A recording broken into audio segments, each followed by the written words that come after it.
2023 চনৰ নোবেল বঁটা কোনে কোনে পালে আৰু কোনটো বিষয়ত পালে জানো আহক। 2023 চনৰ সাহিত্যৰ নোবেল বঁটা নৰৱেৰ সাহিত্যিক জন ফচেললৈ আগবঢ়োৱা হয়।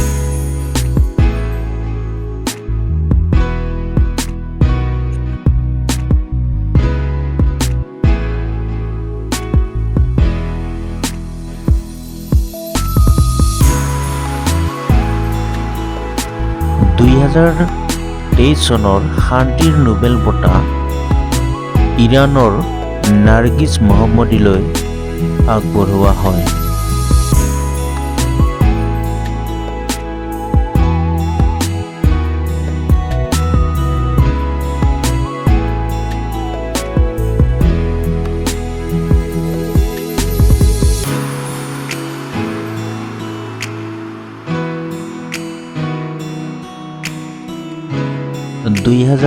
চনৰ কেমেষ্ট্ৰিৰ নোবেল বঁটা আগবঢ়োৱা হয় মংগী জি বাভেণ্ডি, লুইছ ই ব্ৰুছ আৰু এলেক্সেল আই একিমোভলৈ।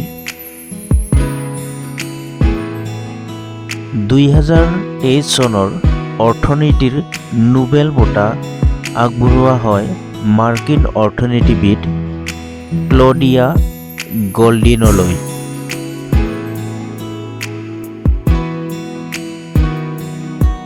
2023 চনৰ মেডিচিন বিভাগত নোবেল প্ৰাইজ আগবঢ়োৱা হয় কাটালিন কাৰিকো আৰু ড্ৰিউ বেইচমেনলৈ।